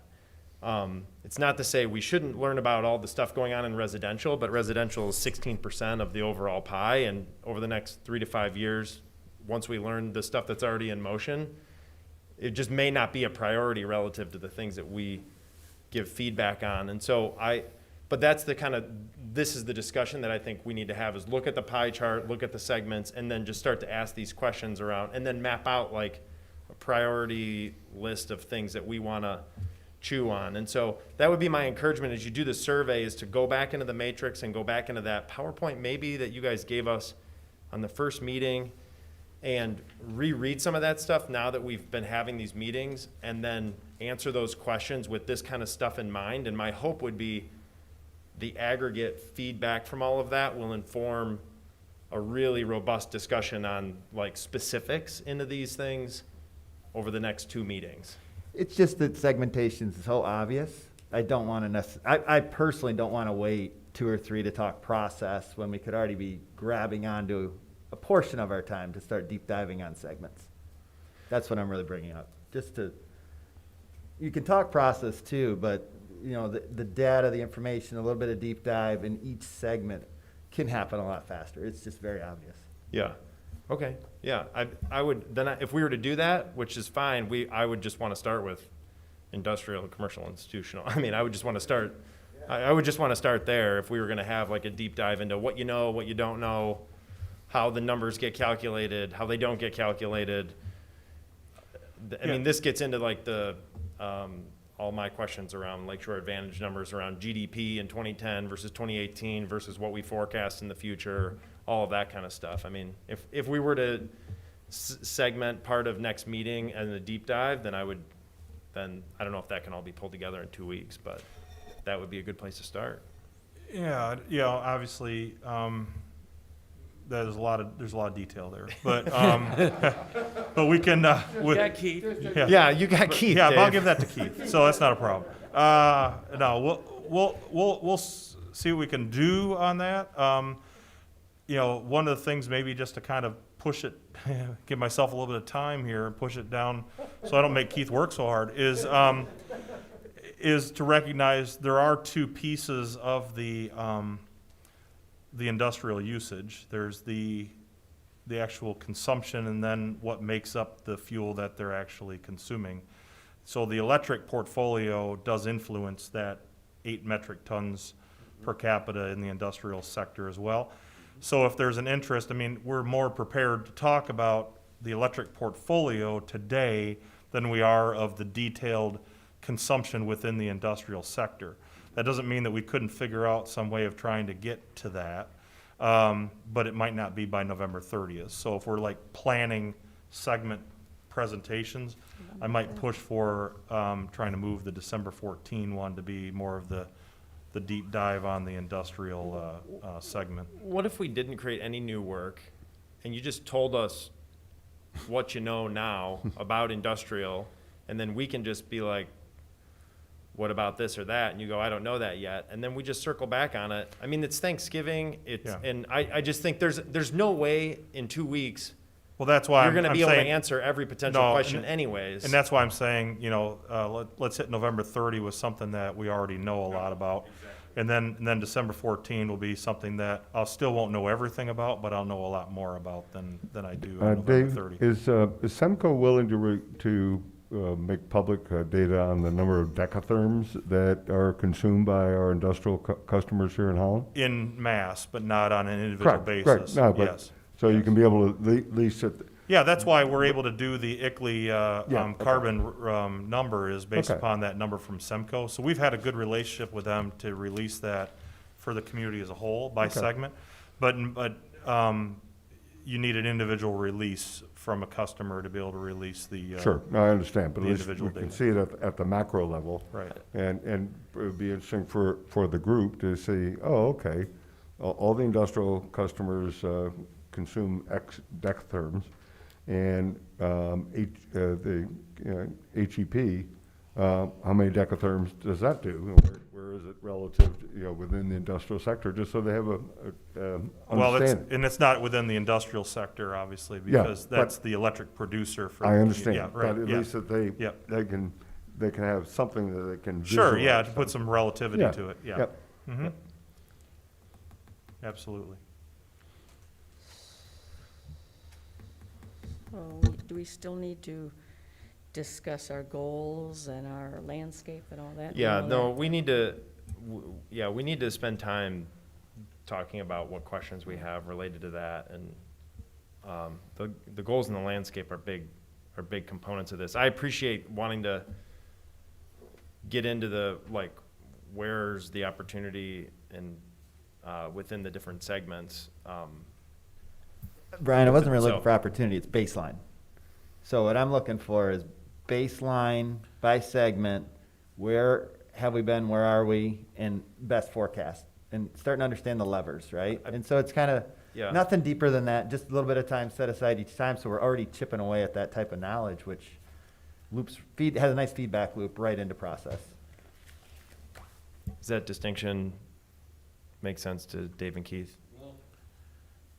Okay. I feel like you guys have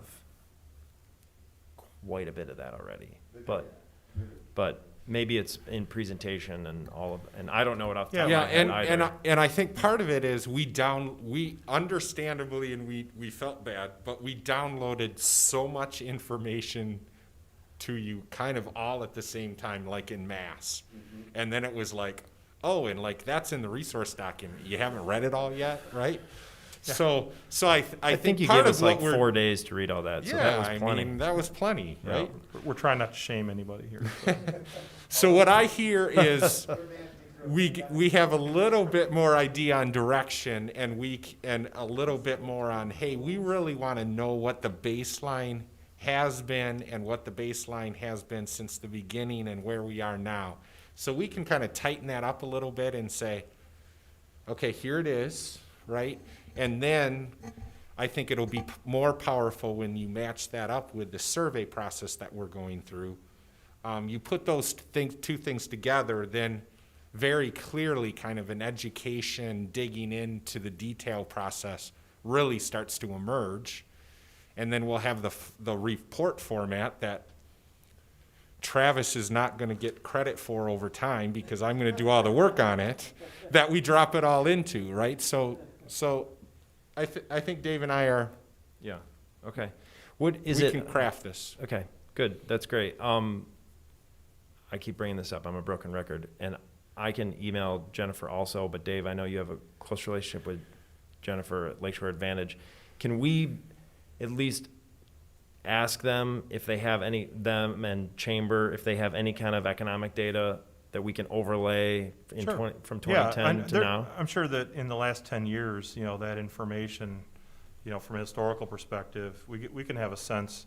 I'm sure there's something that will give us a sense of, for our primary manufacturers, for example, or, we've got the gross state product, obviously, and I think we've got one for the Grand Rapids, Holland, Muskegon Yeah. metro area. I'm thinking about the So- nuance of the CEP though, as the city. Would they be able to get, or Yeah. even, or attempt to? I don't know. I can Carve that out. see what we have and how granular it is. Okay, that'd be great to get in motion. I don't think it'll be like something that she's just got saved somewhere and can send. Like, it'll take them probably a little bit of work to find some answers there. But that would be great to have next time as a part of this, because the industrial stuff keeps coming up multiple times, and I just don't think it's a layer of the information that has ever really been overlaid into all of this that I think we all want to know about, so. And would it be just Holland or the Holland metropolitan area? Well, it'd be good to know service territory and city info. I don't know if they can slice it and dice it that way, or if theirs is just Lakeshore, Ottawa County, I don't know what they got, but it'd be great to just have whatever they have, and then we can sort of ask questions from there. I mean, they interview a couple hundred primary manufacturers every Correct. year, but those interviews, because I've sat in on them as well, have been more qualitative answers than quantitative, so things like, are you expecting your sales to increase next year moderately, significantly, not at all? So it's that kind of survey information. When you get down to actual data that's being reported in on Employment. things that drive the GDP, I don't know to what extent they're gonna have that and how granular they're gonna have Does that. I the, can does find the that out. chamber, the local chamber possibly have that GDP information? I know I've seen it before, I Well, can't remember who. Again, I think there's gonna be something that's gonna be broader than Holland. It's gonna be either GSP for Michigan, or it's Yeah. gonna be something for the Muskegon, Grand Rapids, Holland, because that's how it's reported. Yeah.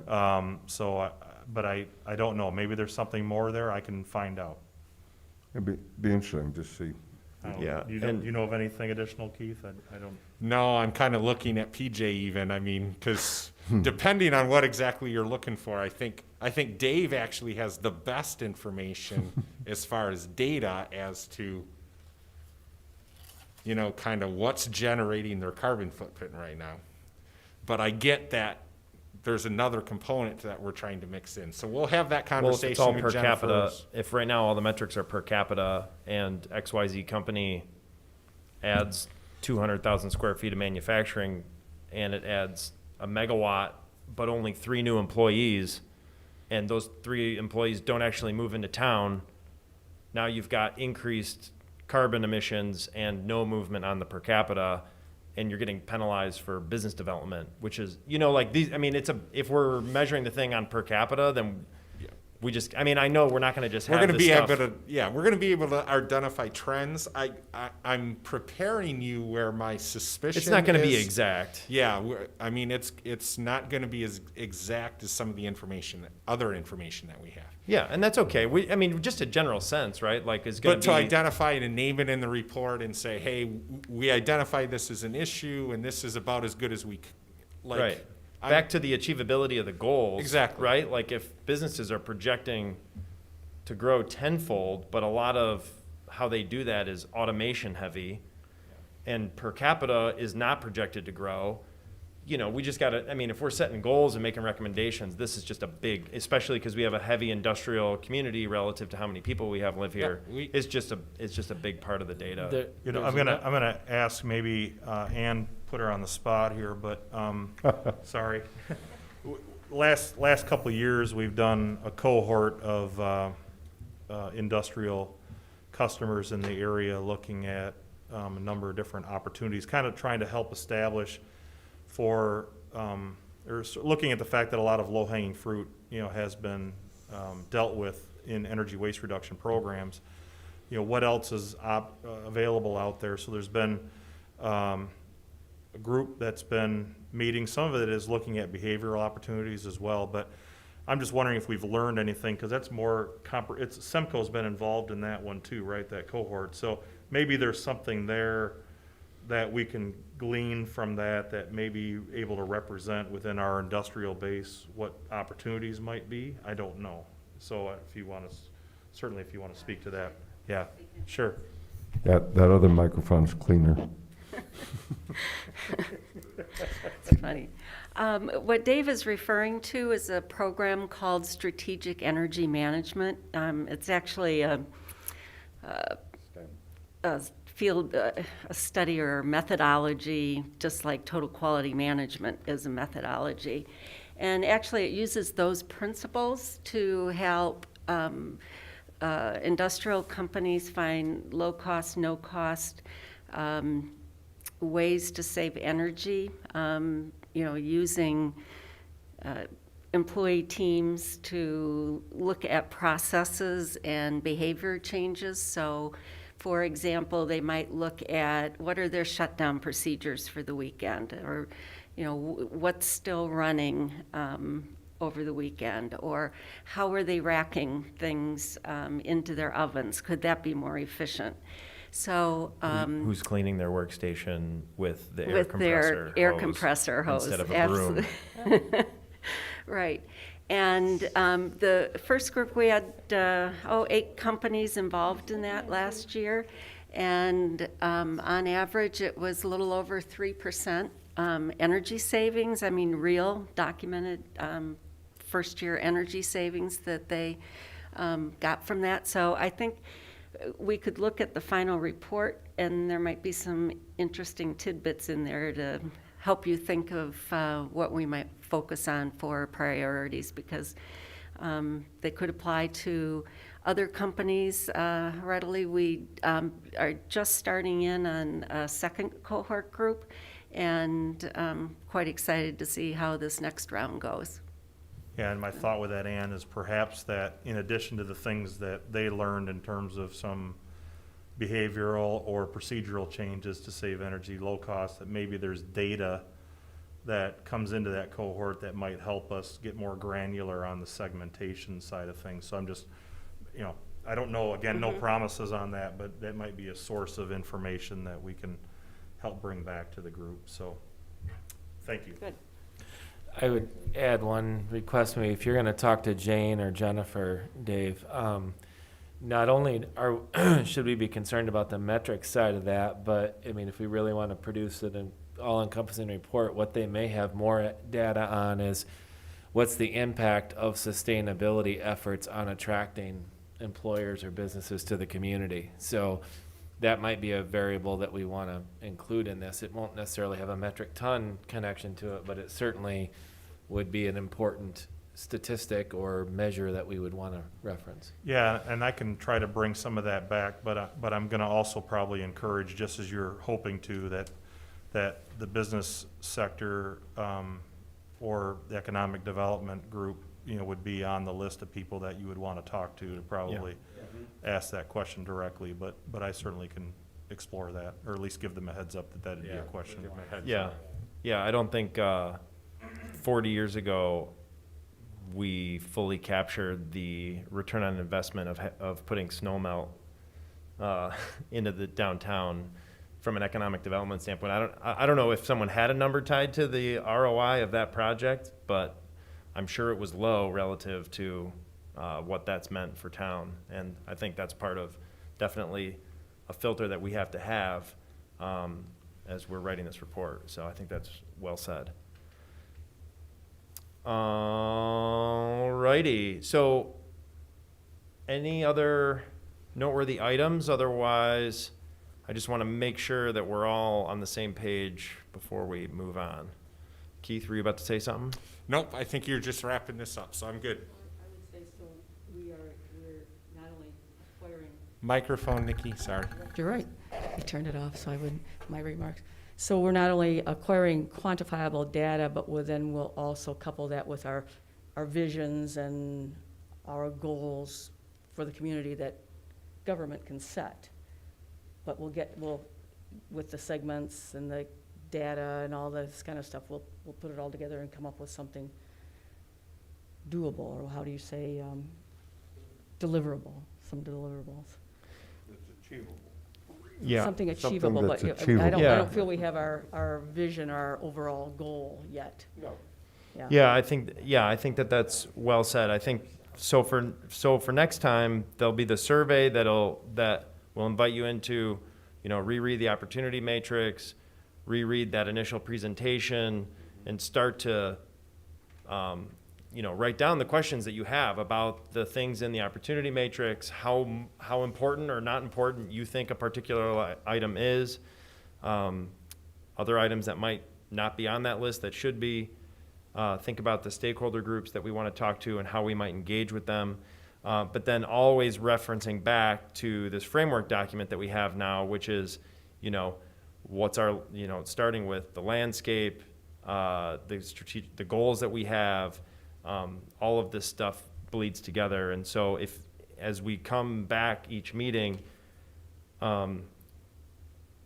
these are all the things I think that should be impacting the comments we have and the questions that we have and stuff that we want to dig into. And I think now that I'm learning this open meeting stuff, if you have specific stuff that's really meaty or that's really, you're passionate about getting into in the next meeting, I think that has to get routed directly to Keith, in the next week so that it can get factored into the agenda for the following meeting. And hopefully all of these filters that we've been talking about are the things that are informing sort of directional, the direction and the priorities. So does that make sense? Let's pick a date that we want to have the surveys back to Keith and Cinca by so that they have enough time. And we don't have to have that all back by the next meeting. Next meeting we can spend focused on landscape, more goals, conversations, either, whatever that might look like, and we can learn or actually read all of the stuff that's been done so far in the context of this report. So it's not to say we don't have anything to talk about in the next agenda, but we could get it done by then, or we could get it done by the 14th. I'm open to either. So our next meeting is on the 30th. It is the 30th, and it'll So be. you want this before, the survey before? I'm just asking if people, it's Thanksgiving between now and then, and we gotta give it to them in enough time for them to be able to massage it a little bit. So what homework due date do you want to give yourselves for this thing? How soon will we have the survey? Tomorrow. 23rd. So let's shoot for the 30th. And if we can't, if life happens, but that gives us a couple of weeks. We're going to meet on And- the 30th. We're meeting on the 30th, and so that's after Thanksgiving. And right now, based on what the most recent news is, it's going to be a really small Thanksgiving. And therefore, there's plenty of time to fill out a survey. Yeah, the only thing there, Tim, is that we need to, if we're gonna discuss the results of what we think in the survey on the 30th, that means we need to get it to Keith and Cinco On the 23rd. basically in a week, basically, I mean, maybe at most On the a week from today. Yeah, 23rd. so a couple things, and we'll talk about in a moment the methodology we use on the 30th to meet. But I will let you know, I'm taking next week off. Sorry, Travis. I know. But I think Brian nailed it. Like, how long do you want to have to spend time on completing this? We can have a very quick turnaround time to just aggregate all the information and throw it back at you, right? So we could do that way and go really quick, and then you guys kind of, if you wanted us to do more of a, okay, we're not just aggregating the information, but we're like trying to analyze it a little bit and make some recommendations about it, yeah, that's going to take a little bit longer.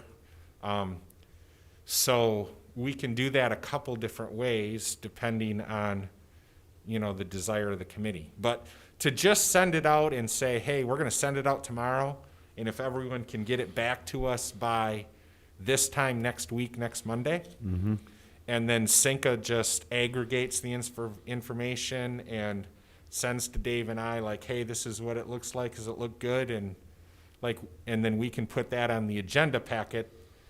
But it is interesting because the agenda packet that week is actually going to have to go out on Wednesday because no one's here next Thursday and Friday. Really? Well, it's Thanksgiving, so. thought it was It took me a second thought it there, was Tim. canceled. I always got the sarcasm. So there's no shame in not being able to pull this off, but can people get this thing back to Cinca and Keith by Friday end of day? This Friday? This Friday. If you get it to us by tomorrow morning, can people spend, I mean, you can spend 15 minutes on it if you want, or you can spend 3 hours on it, I'm imagining. And it's not to say it's your only opportunity to ask a question about something. It's just a starting point to see where people are at. And if you can't get it back to them by the end of the day Friday, then we can move it to Monday, or we can push the whole thing, but let us know right now. No, it sounds good. Can we do it? Let's give it a try. Okay, Okay. let's do it. I think All it's valuable enough to start the discussion that even if it's just Yeah. aggregating stuff. Sure. Great. So then you would have it back to us on Wednesday? Then what we would do is you'd have as part of the agenda packet that would go out a week from Wednesday, then you would be able to have it in the agenda packet, and then when For we meet Monday. on the 30th, then it's not just, we're throwing this, thing in front of you. Yeah, 'cause- That never works out real well, Right, so. yeah, I'm imagining like wanting to spend at least a little bit of time going Yeah. through it and so. And if it's- understanding Yeah, feedback. so if we're that getting it other back people on gave. Wednesday, that. Yeah, Yeah. yeah, I think, I don't see a problem with that, Brian. I think we can turn that around. Okay. Then you get that to us tomorrow. We'll get it back to you on Friday, and then we'll see it back, and we'll go from there. Then he'll give it to me because he's on vacation. So. Yeah. I said, sorry, I'm not here. All the things I could say right now. Keys. I don't know what kind of side deal Trav and Dave have got going on right now, but I want in on it a little bit. I want to know how much, there's some money passing back in here somehow. All right. Well, I don't know, what's the official way to adjourn this thing? Do I bang a gavel? So couple things, Brian. One, just so everyone understands, with the new orders that came down last night and taking a look at them, that extend to December 8.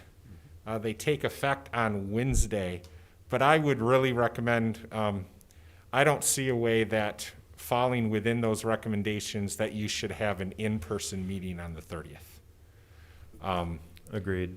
So rather than just like, hey, like to directly communicate to you, I would recommend that our meeting on the 30th would be a Zoom meeting.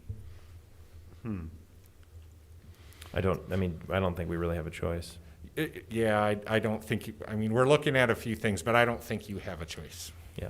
But it's better than being the first meeting, so. Oh, it's great, yeah. I mean, Yeah, and I think, who's not on There's a Zoom level meetings of all day comfort. anyways, so, Yeah. yeah, it's fine. and it is, because I think this is a really good setup. I think you all communicated, which I support, by the way. There's a value in meeting in person, and I think we pull this off in a very controlled setting that has a very low risk. But just the reality is right now, the 30th, you're going to have to do it via Zoom.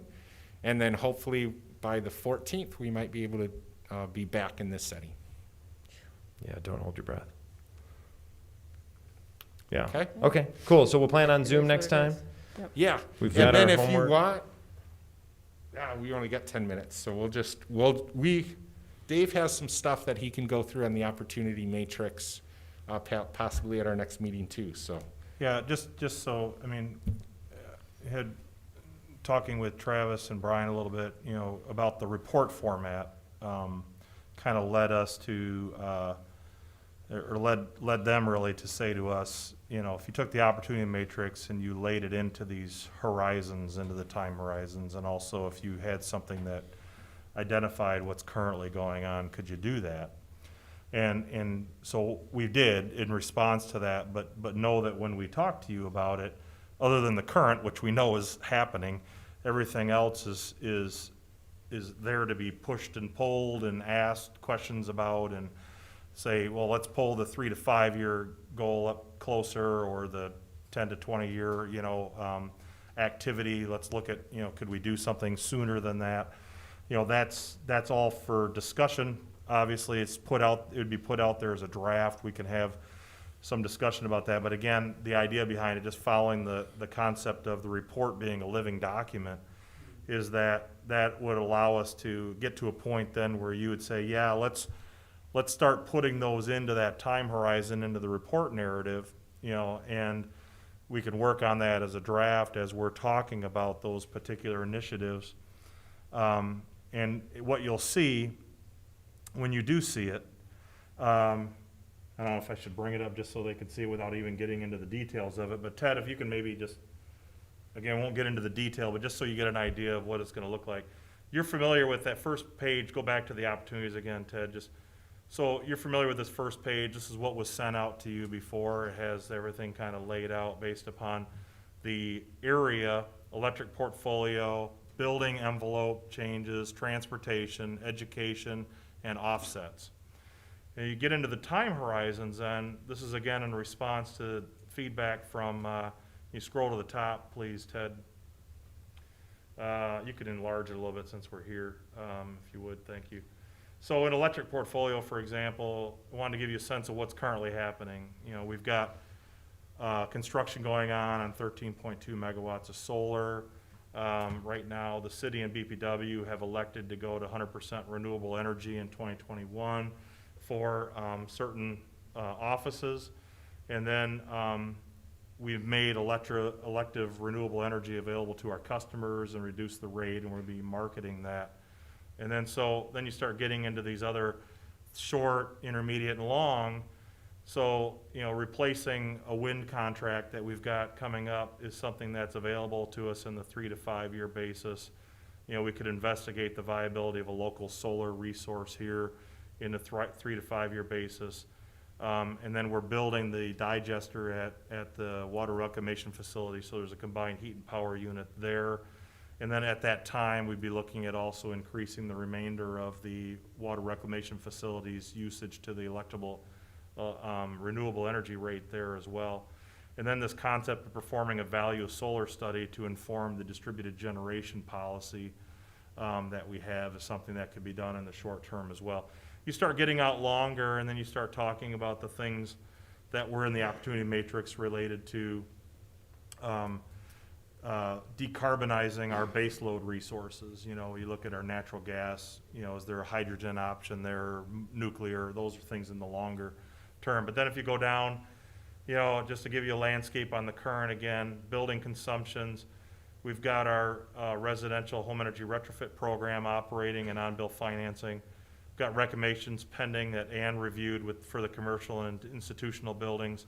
And then we've updated our proposed plan for our energy waste reduction program coming in 2022. And if you go down further, on transportation.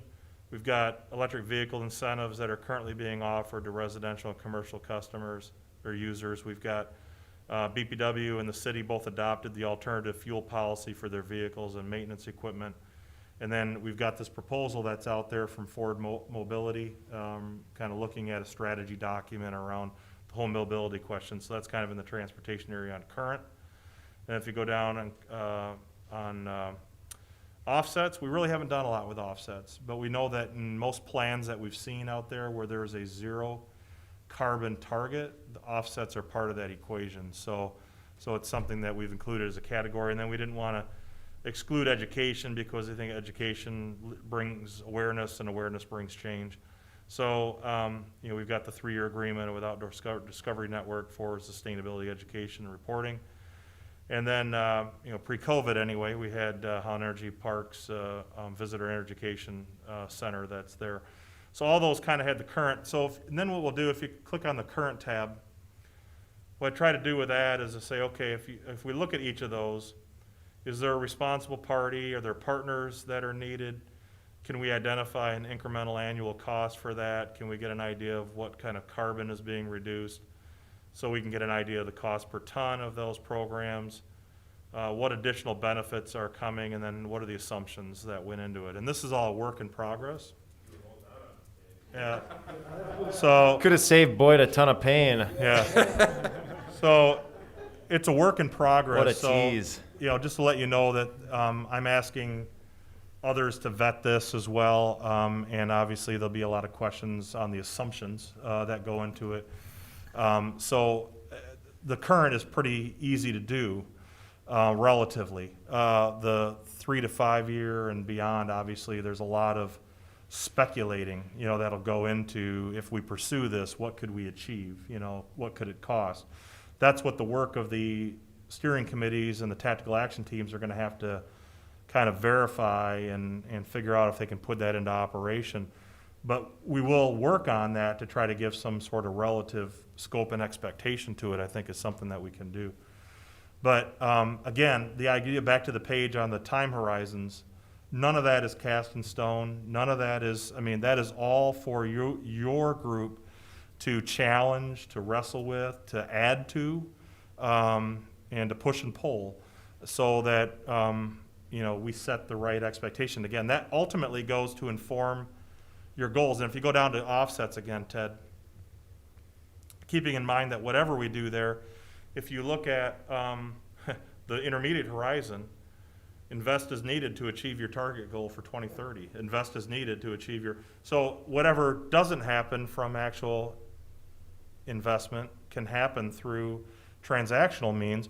That's not different than a lot of the other communities are looking to do, and the Amazons of the world and all the others that are the big industrial companies. So again, it's a placeholder, it's a draft.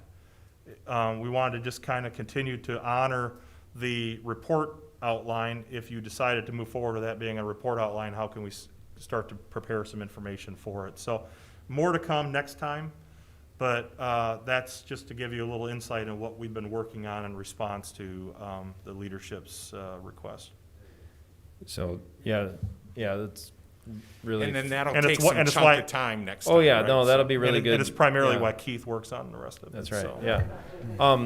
So the survey, so part of me wants to not fill out the survey until we have that because it's so much more granular. But I kind of let's do the survey because it's sort of pure and it's, we have fresh eyes, beginner's mind. We don't have there's nothing leading, outside of what's in the opportunity matrix that we've already been given. So let's fill that survey out still, knowing though that there's good, at least guesstimation data on a lot of it coming our way for next time as well. That'll be really great. Cool. And then we'll work with you, Brian and Travis, and make sure that the agenda for the 30th, like with the discussion today and other things that you had in your email, I don't think we'll have a hard time at all coming up with another effective 2-hour meeting agenda. So Yeah, and I like to exceed expectations, and so we're going to end right now because it'll be a minute early. Do I have to? Do we need a motion to adjourn, or I just adjourn? I'm a believer in adjourn. under Robert's rules, you can just call the meeting adjourned as the chair. All right, it is adjourned then. Thanks, everybody. We'll see you post-Thanksgiving. Be safe.